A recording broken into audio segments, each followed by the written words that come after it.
नमस्कार दोस्तों, next IAS YouTube channel पर एक बार फिर से आप सभी का स्वागत है। मेरा नाम है सपना कुशवाहा और आज का जो हमारा डिस्कशन है वो पूरा प्रधानमंत्री आवास योजना अर्बन के इर्द गिर्द ही रहने वाला है, क्योंकि इस योजना ने एक काफ़ी अच्छा माइलस्टोन हासिल किया। इसके बारे में हम आगे समझेंगे और साथ ही साथ इस योजना के बारे में समझेंगे कि इसकी उपलब्धियाँ क्या हैं, इस योजना के क्या फ़ायदे हैं, किस उद्देश्य से ये शुरू किया गया था। और इसी के साथ ये पूरा टॉपिक आपका जीएस पेपर 2 स्कीम और साथ ही साथ जीएस पेपर 3 डेवलपमेंट से संबंधित है। अब इसी क्रम में आगे बढ़ते हुए हम बात करेंगे हालिया घटनाक्रम के बारे में। तो जैसे कि हमने आपको बताया कि प्रधानमंत्री आवास योजना अर्बन के तहत अब तक 1.27 करोड़ से अधिक आवास स्वीकृत किए जा चुके हैं, यानी कि मंजूरी मिल चुकी है और इसमें से 99.07 लाख आवास जो है वो पूरे होकर लाभार्थियों को सौंपे जा चुके हैं, यानी कि लाभार्थियों को दिए जा चुके हैं। तो इस वजह से ये न्यूज़ में बना हुआ था। अब आगे बढ़ेंगे और इस योजना के बारे में समझ लेते हैं।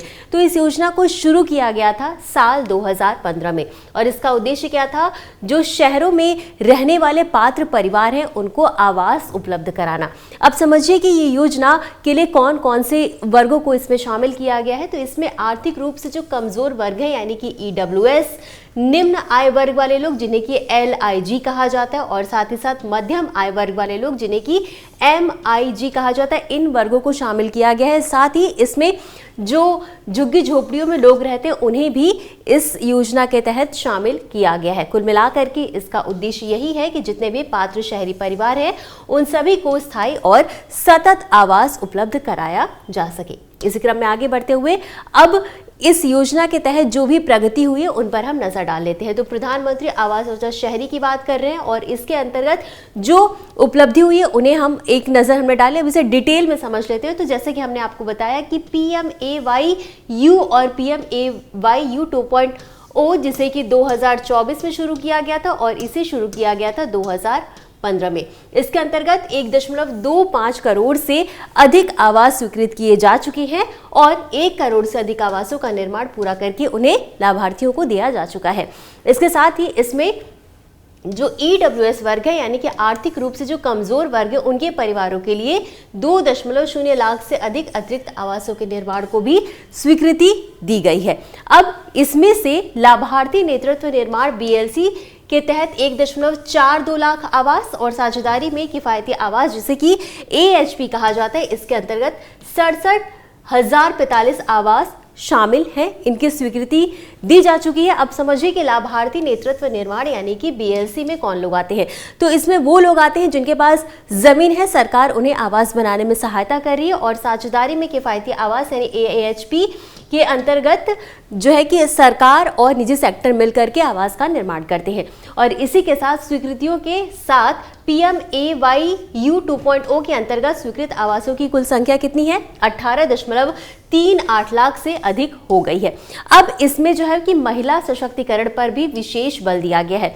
अब इसमें समझिए कि हाल ही में आवंटित जो 2.03 लाख आवास है, इसमें से सभी आवास जो है महिलाओं को आवंटित किए गए हैं और इसमें जो है लगभग 1 करोड़ आवास जो महिलाओं के नाम या उनके संयुक्त स्वामित्व में पंजीकृत है, यानी कि महिला और पुरुष दोनों के नाम से पंजीकृत है। तो ये तो हमने देख लिया इसकी प्रगति के बारे में। अब हम आगे बढ़ेंगे और समझ लेंगे इस योजना का महत्व क्या है।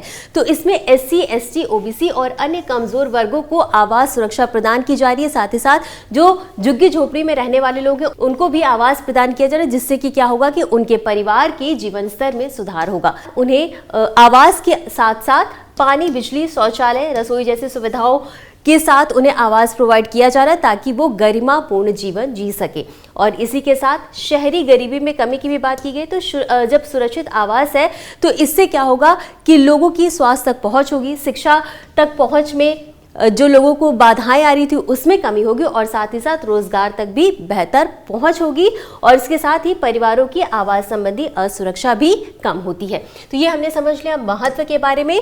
अब इसमें कुछ चुनौतियां भी हैं। वो चुनौतियां कौन कौन सी उनके बारे में हम बात कर लेते हैं।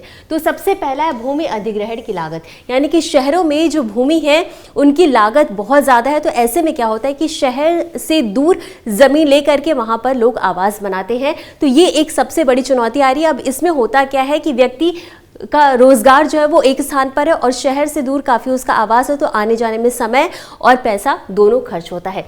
अब ऐसी जो योजनाएं होती है उसमें निजी क्षेत्र की कम भागीदारी होती है। क्यों? क्योंकि उनका प्रॉफिट मार्जिन जो होता है वो कम होता है। साथ ही साथ जो भूमि स्वामित्व से संबंधित जटिलताएं हैं उस पूरे प्रोसेस में काफ़ी लंबा टाइम लगता है और इसी से वजह से प्राइवेट सेक्टर जो है ऐसी योजनाओं में इंटरेस्ट कम लेती है।